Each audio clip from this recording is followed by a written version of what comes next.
Diccionario Bíblico Hablado, una producción de Big Music Enterprise. Bienvenidos. Beth-Sur, nombre geográfico que significa casa de la roca, ciudad asignada a la tribu de Judá, Josué 15:58. Roboam, hijo de Salomón, y su sucesor como rey Judá, 931-913 a.C.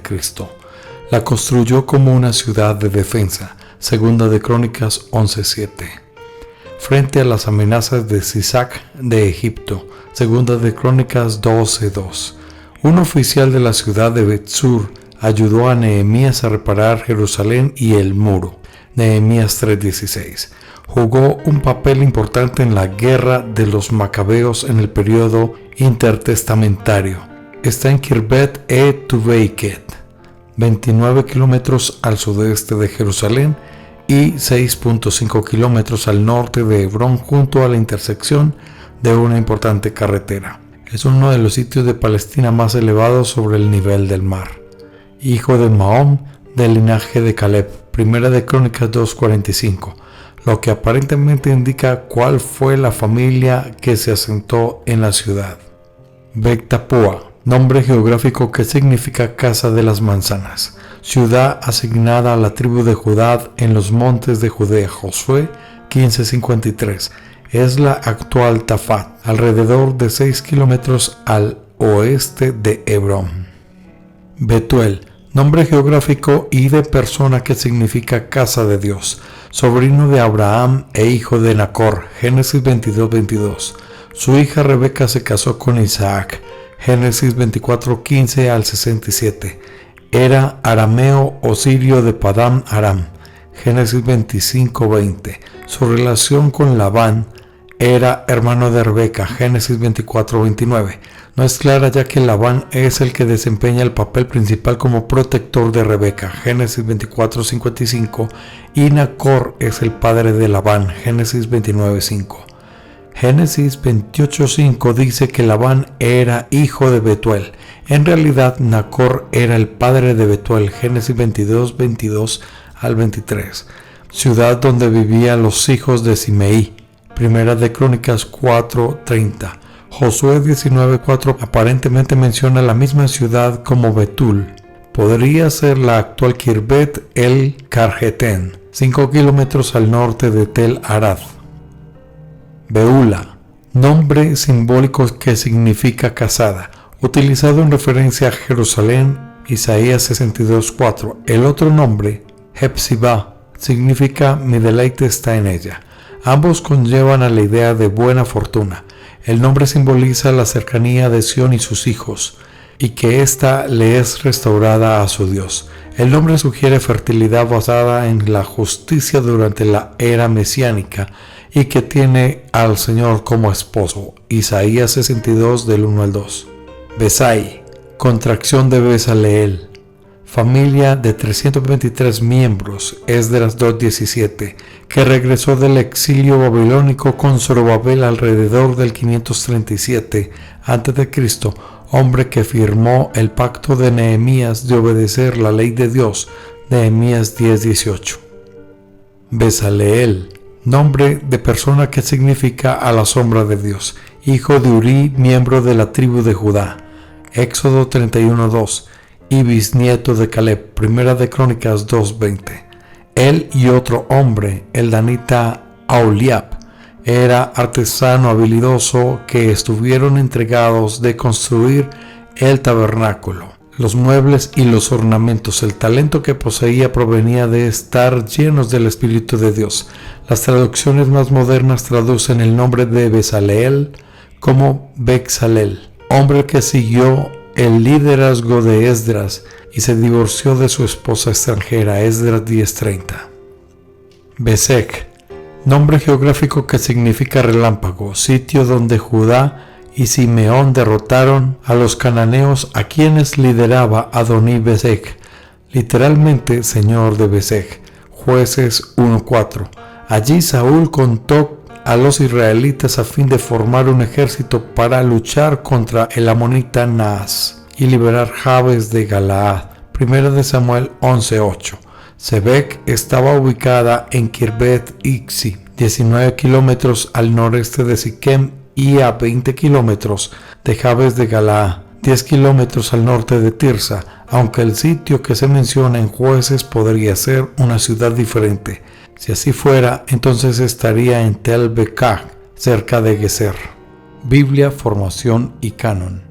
Biblia deriva del término griego biblos, libros, que se refiere al Antiguo Testamento y al Nuevo Testamento. Los 39 libros del Antiguo Testamento y los 27 del Nuevo forman el canon de las Sagradas Escrituras. Canon originalmente quería decir caña y se pasó a significar regla o vara para medir. En este sentido, la Biblia es la regla o patrón de autoridad para los creyentes. El concepto de canon y el proceso de canonización se refiere al momento en que los libros obtuvieron la condición de Sagradas Escrituras, los patrones de autoridad para la fe y la práctica. Organización de la Biblia. El Antiguo Testamento se escribió fundamentalmente en hebreo, con algunas porciones de Esdras, Nehemías y Daniel en arameo. El Antiguo Testamento hebreo está dividido en 3 secciones: la Ley y el Torá, Génesis, Éxodo, Levíticos, Números y Deuteronomios. Los profetas divididos en profetas anteriores, Josué, Jueces, Primera y Segunda de Samuel, Primera y Segunda de Reyes, y profetas posteriores, Isaías, Jeremías, Ezequiel y el libro de los 12, Oseas a Malaquías, y los escritos. Estos incluyen 3 grupos: libros poéticos, Job, Salmos, Proverbios, los rollos de las festividades o Megilot, Ruth, Esther, Eclesiastés, Cantar de los Cantares y Lamentaciones, y los libros históricos, Primera y Segunda de Crónicas, Esdras, Nehemías y Daniel. El orden actual de los libros del Antiguo Testamento está basado en el Septuaginta, la traducción griega del Antiguo Testamento. El Nuevo Testamento escrito en griego está organizado con los libros narrativos, los 4 evangelios y hechos, seguidos por las epístolas, epístolas paulinas y epístolas generales, y concluyendo con Apocalipsis.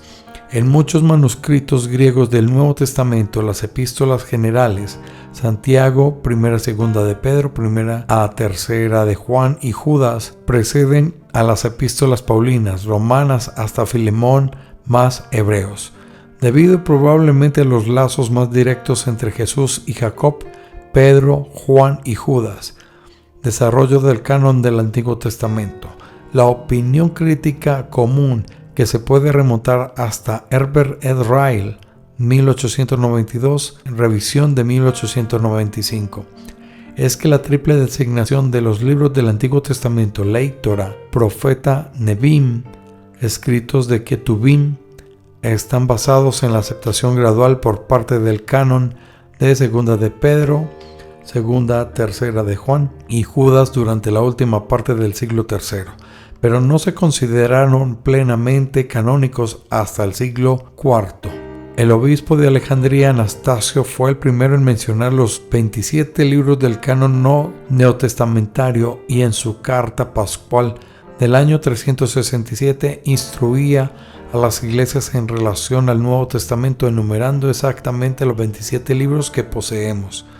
No obstante, aún en este tiempo hubo algunos grupos, por ejemplo las iglesias siriacas, que utilizaban un canon del Nuevo Testamento de 22 libros, sin Segunda de Pedro, Segunda y Tercera de Juan, Judas y Apocalipsis, o de 26 libros sin Apocalipsis.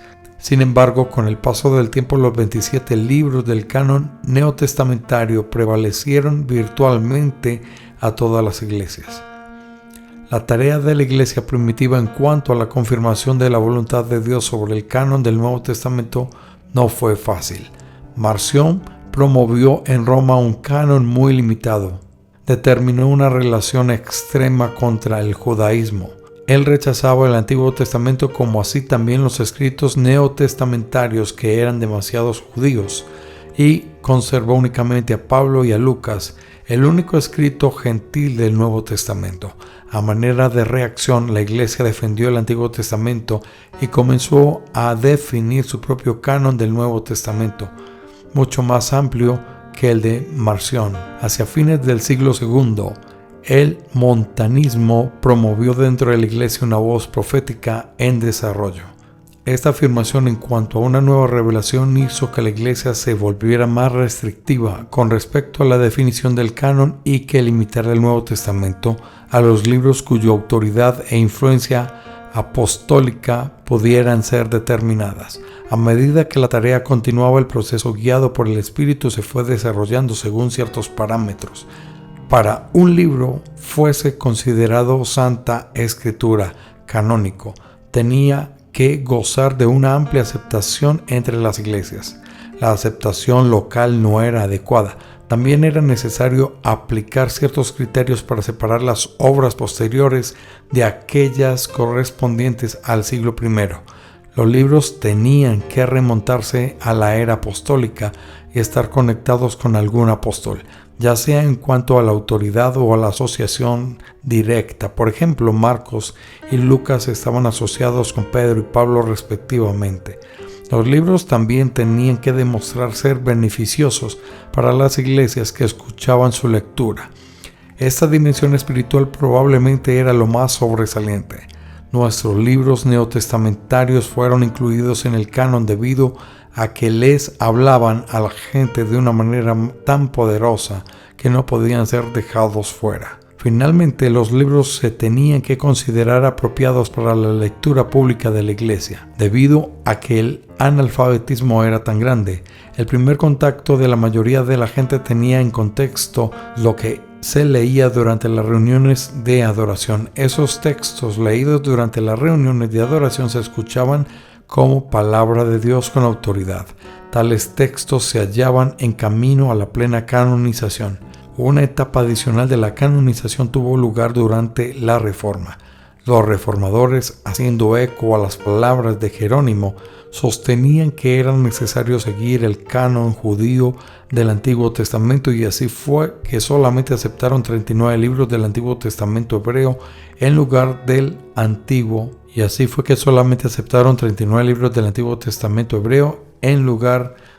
Antiguo Testamento extendido que se encontraba en la Septuaginta. Estos libros adicionales apócrifos también se encontraban en la Vulgata latina, Biblia fundamental de la Iglesia occidental durante más de 1000 años antes de la Reforma. Algunas Biblias de la Iglesia Católica Romana y de las iglesias ortodoxas generalmente todavía incluyen apócrifos, pero desde el Concilio Vaticano II poseen un menor grado de canonicidad y se lo denomina deuterocanónicos. Mientras que los protestantes no niegan que estos libros sean útiles, los rechazan como parte de las Santas Escrituras canónicas. Biblia hermenéutica. Teoría de la interpretación bíblica, sus metas, métodos, principios y criterios evaluativos utilizados en la interpretación de las Escrituras. Esto podría parecer esotérico y carente de práctica, pero en realidad la teoría hermenéutica genera consecuencias de gran alcance para los creyentes y la Iglesia. Toda persona que se acerca a la Biblia lo hace utilizando alguna teoría hermenéutica. Los resultados de ese encuentro se verán influidos por la comprensión interpretativa que esa persona tenga del texto. Los seres humanos desarrollan la capacidad interpretativa a medida que aprenden su primer idioma. Desde el momento en que los niños comienzan a adquirir la lengua madre, aprenden lo que significa entender mal. Aprenden que la interpretación puede ser correcta o equivocada. Esta comprensión temprana es la base de una presunción perdurable de la hermenéutica bíblica, que un texto posee por lo menos un significado y que la interpretación que uno hace será correcta o incorrecta. En los últimos años, los postmodernistas han desafiado esta presunción. Las personas en pequeños grupos de estudio bíblico tal vez no hayan leído a escritores de la posmodernidad, pero las suposiciones posmodernistas se pueden observar en dichos grupos de estudios bíblicos donde toda interpretación se considera tan buena como cualquier otra. El entorno cultural en el que nos hallamos imbuidos modifica la teoría hermenéutica mediante esta clase de modalidades sutiles sin que nos demos cuenta de lo que ha sucedido. Por esa razón, El tener un concepto general de la hermenéutica bíblica puede ayudar a los estudiantes de la Biblia a ser conscientes de las presunciones y los principios hermenéuticos que aplican las Escrituras cada vez que la leen. La manera en que interpretamos la Biblia tiene mucho en común con la forma en que interpretamos otros textos, pero la diferencia entre los textos bíblicos y los de ley, literatura y ciencia es que a pesar de que los 66 libros bíblicos fueron escritos por muchas personas durante un periodo de más de 1500 años, la Biblia declara que Dios es definitivamente el autor. Esto le otorga mayor importancia a su lectura y a la comprensión precisa de lo que dice. Una cosa es interpretar mal a Shakespeare, pero otra distinta es entender mal a Dios. No obstante, ha existido y existen muchos desacuerdos en cuanto a lo que la Biblia quiere decir sobre diversos temas. Esto nos alienta a considerar los distintos enfoques interpretativos que genera una diversidad e interpretaciones, muchas más de las cuales son incompatibles entre sí.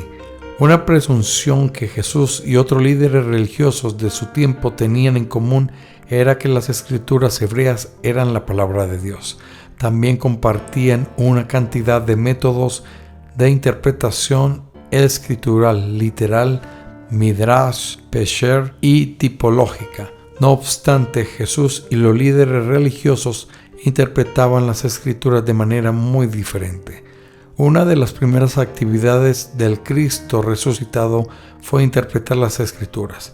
Cuando iba caminando con Cleofas y otros discípulos en dirección a Emaús, comenzando desde Moisés y siguiendo por todos los profetas, les declaraba en todas las escrituras lo que él se decía. Lucas 24:27. La interpretación de Jesús en cuanto a quién él era y cuál era su misión a la luz de las escrituras hebreas es el fundamento de la iglesia e históricamente se constituye el factor que determinó la separación entre la iglesia y la sinagoga.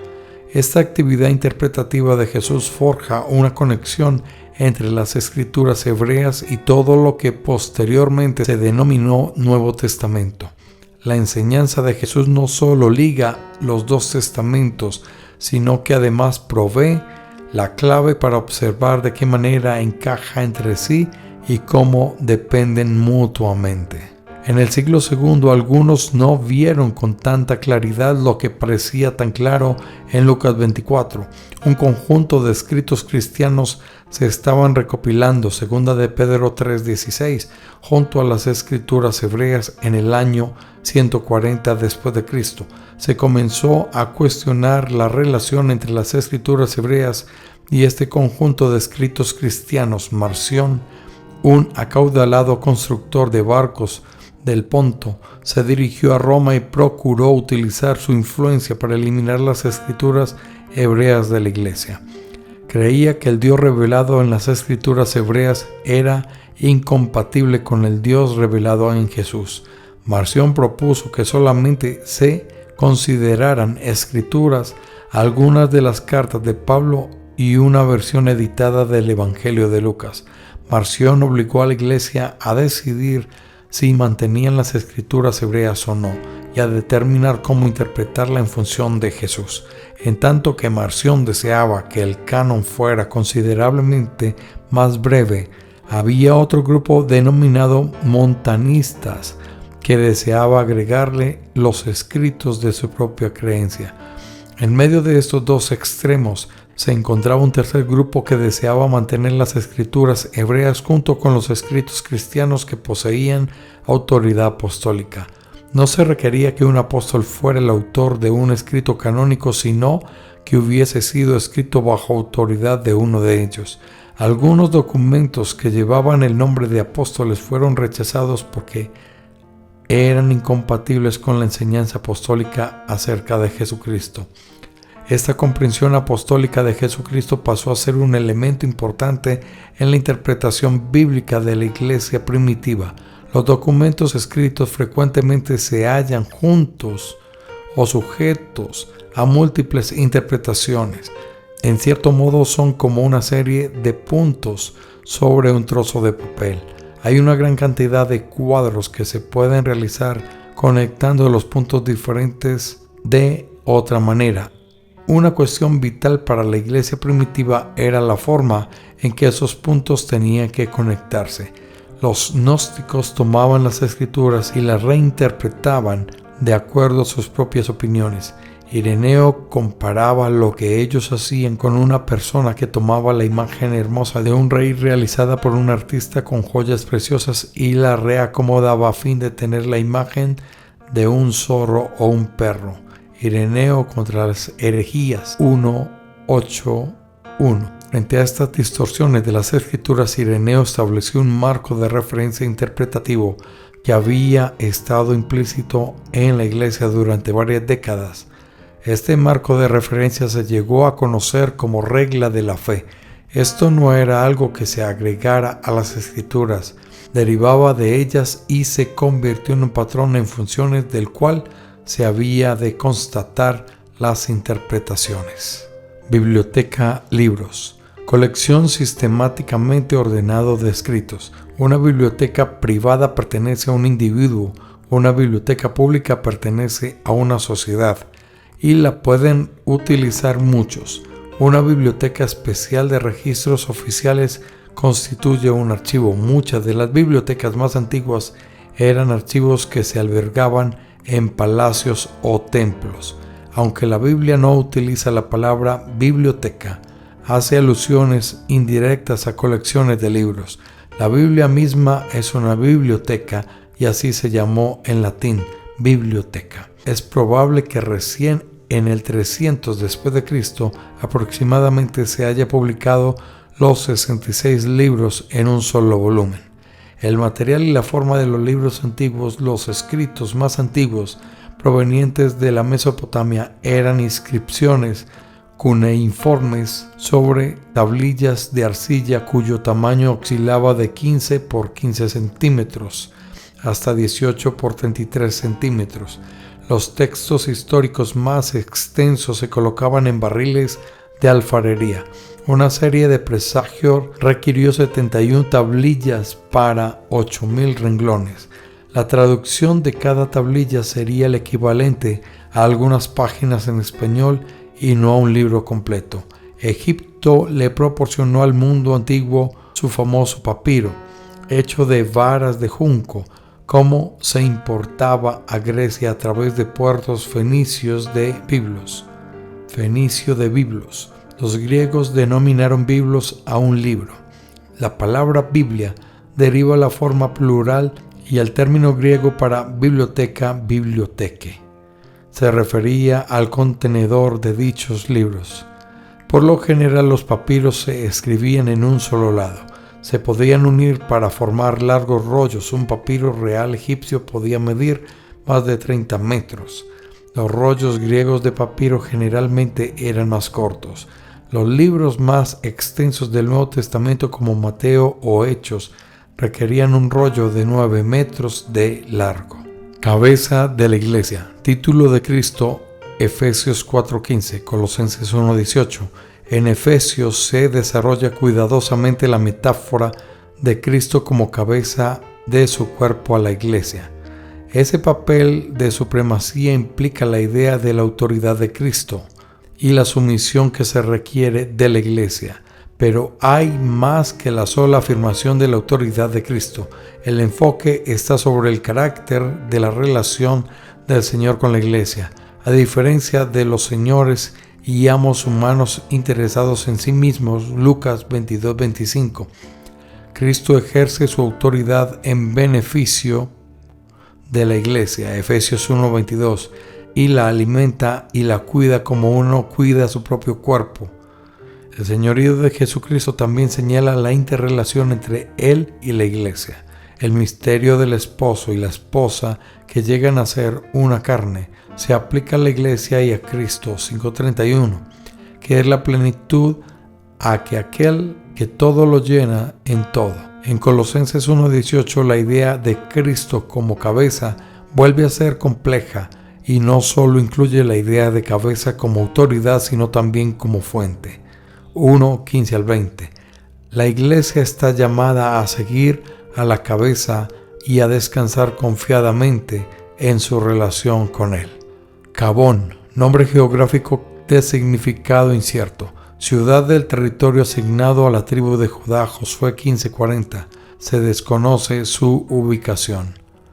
Cabra, mamífero rumiante con cuernos, orejas largas caídas y generalmente cubierto de pelo largo negro.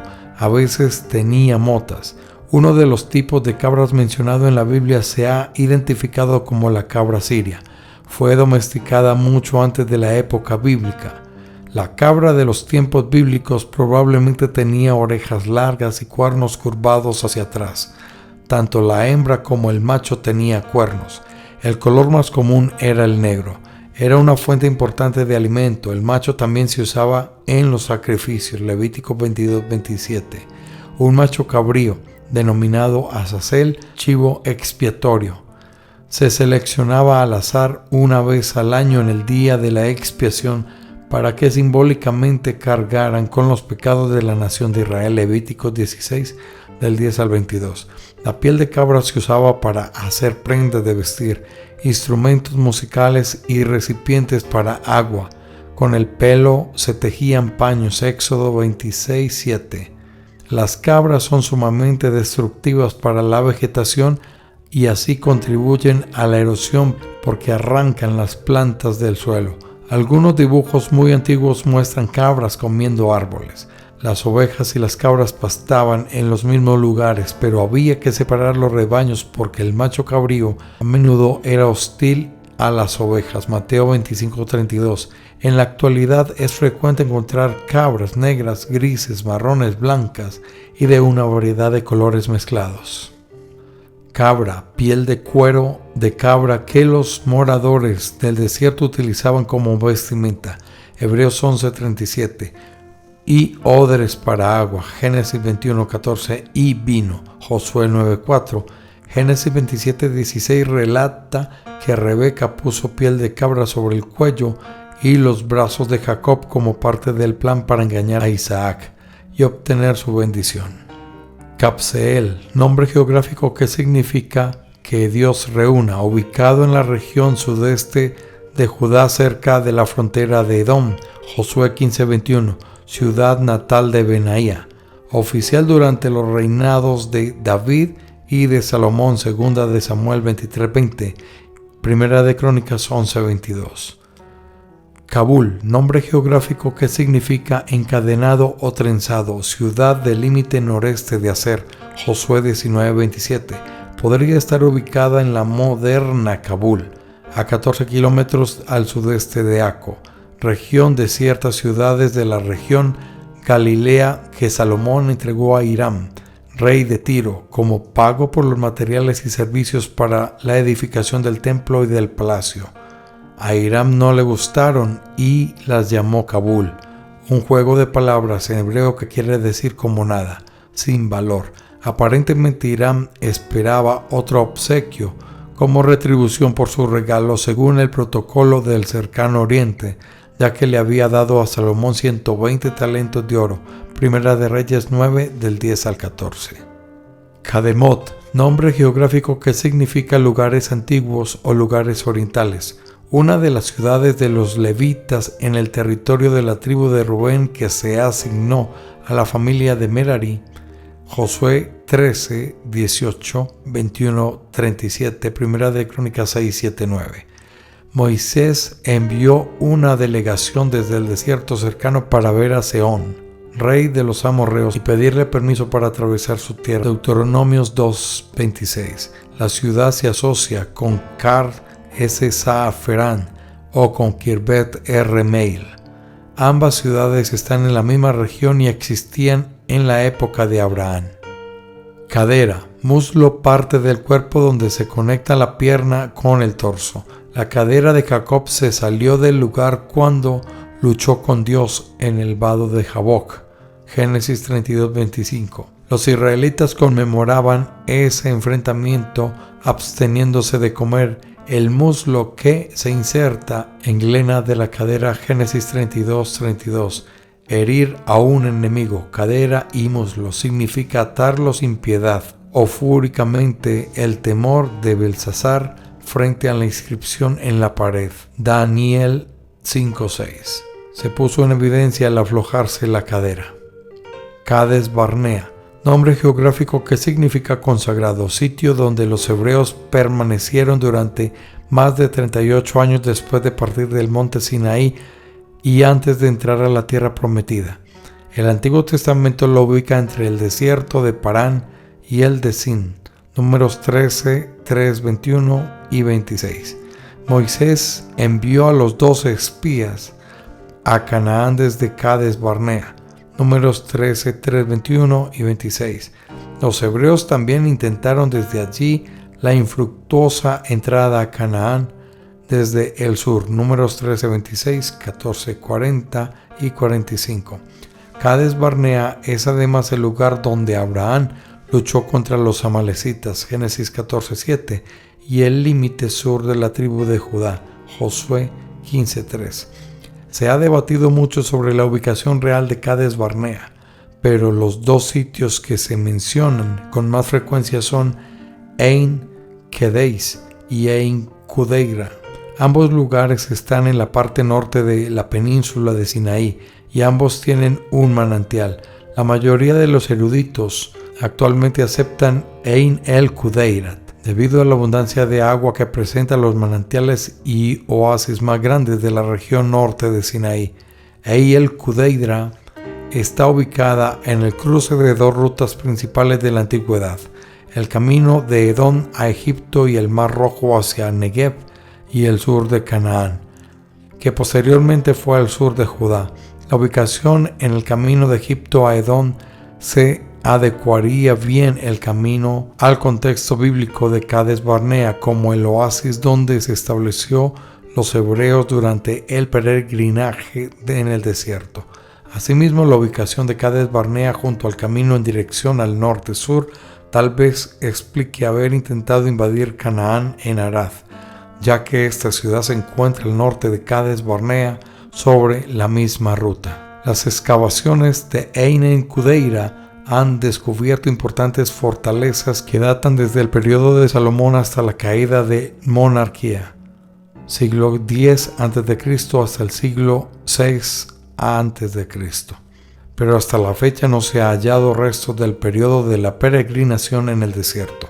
Esto hace sugerir la pregunta en cuanto a dónde estaba Cades Barnea. No obstante, el sitio aún no se ha excavado plenamente y tampoco ha salido a la luz ningún lugar alternativo.